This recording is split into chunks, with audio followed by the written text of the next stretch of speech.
bertemu dengan seorang ustadz, kemudian ustadz itu bilang begini. Ini latar belakang saya kenapa saya belajar pengobatan Nabi. Ustadz itu bertanya kepada saya begini, "Dok, antum yakin gak sih dok kalau antum masuk surga?" Kira-kira kalau ditanya seperti itu, Bapak jawabnya gimana Pak? Yakin gak sih Pak masuk surga? Insya Allah pasti ya. Saya jawabnya pada waktu itu apa? Yakin Ustaz, saya masuk surga karena Allah menurut prasangka hambanya. Tapi Ustaz itu bilangnya lain. Kayaknya antum masuk neraka deh. Waduh, Masya Allah kok bisa bilang begini Ustaz? Dari mana antum berpatokan anak masuk neraka? Tapi Ustaz itu cukup cerdas. Dia memberikan data-datanya ke saya. Maka saya bersyukur kepada Ustaz tersebut ya. Dia ambil pada waktu itu, mohon maaf ya, saya menyebut merek, mohon maaf. Diambil obat, ya dok. Saya nyebut merek, mohon maaf ya, Lovenox. Obat apa itu? Obat yang dipakai untuk mengencerkan darah. Biasanya diberikan pada penderita penyakit jantung, stroke dan gangguan bekuan darah. Lovenox. Di situ tertuliskan kata apa? Porsin origin. Ada yang tahu porsin? Ada yang tahu?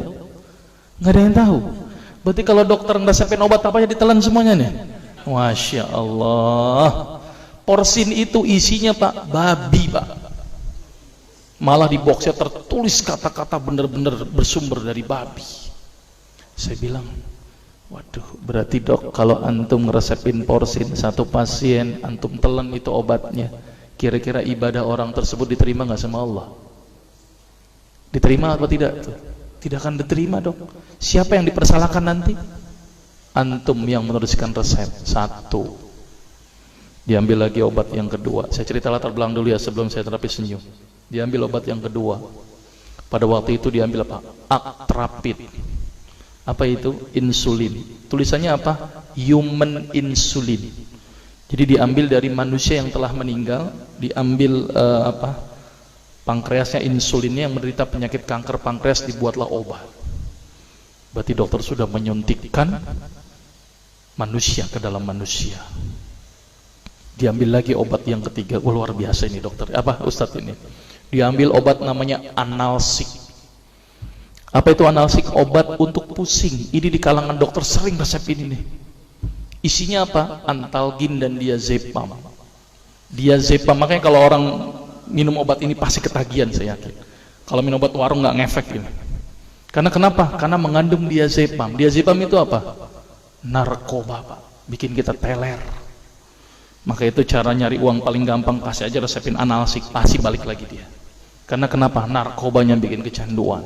Dia mengandung diazepam. Diazepam fatwa ulama bagaimana? Haram. Diambil lagi obat batuk, kodein. Maka itu kita minum obat batuk langsung hilang batuknya karena kodein. Kodein ini ternyata derivat dari narkoba. Berarti dokter sudah ngeresepin narkoba. Diambil semua obat sirup di depan saya, lihat dok, lihat semuanya. Ada nggak yang tidak mengandung alkohol? Semuanya mengandung alkohol.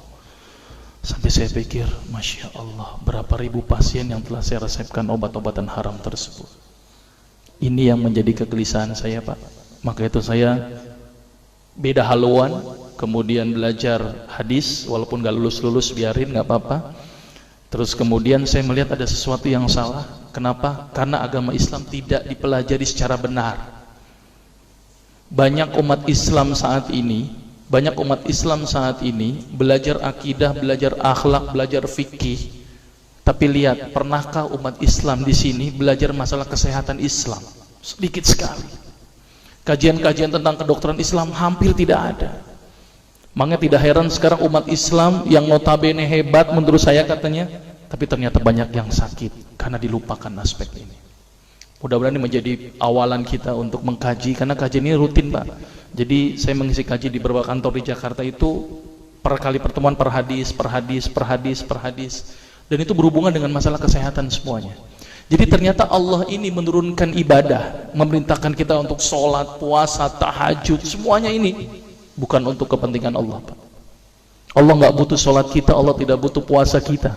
Ternyata Allah menurunkan ibadah adalah bentuk rasa sayang Allah kepada barang ciptaannya, yaitu manusia.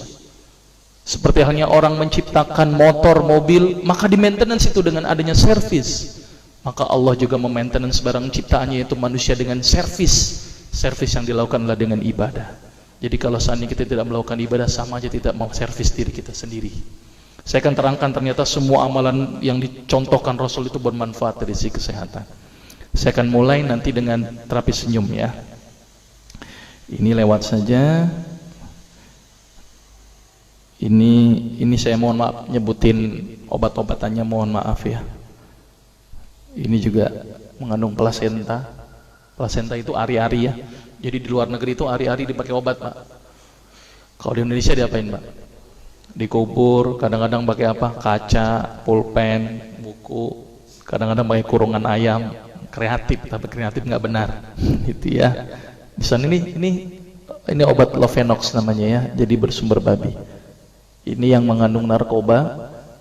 Wah, dulu tuh saya kalau jadi dokter gila-gilaan pengasih narkoba, Pak. Setiap ibu hamil, setiap ibu datang dengan bawa anak kecil, itu anak kecil Pak saya kasih narkoba, Pak. Kenapa? Karena ibu-ibu paling seneng kalau anaknya datang terus kemudian tidur pules. Wah, seneng banget tuh ibu-ibu. Apalagi obatnya yang tokcer, paling seneng itu orang. Maka itu saya kalau ngasih obat antibiotik dulu nggak, namanya amoxicillin, ampicillin, nggak level buat saya.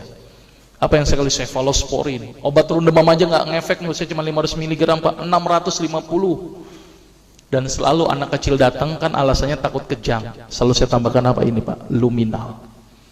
Saya dulu bandar narkoba, Pak, tapi legal, resep. Maka itu saya banyak dosa ini. Mudah-mudahan ini bisa menembus dosa saya nanti di akhirat. Ya, ini insulin ya. Ini kosmetik yang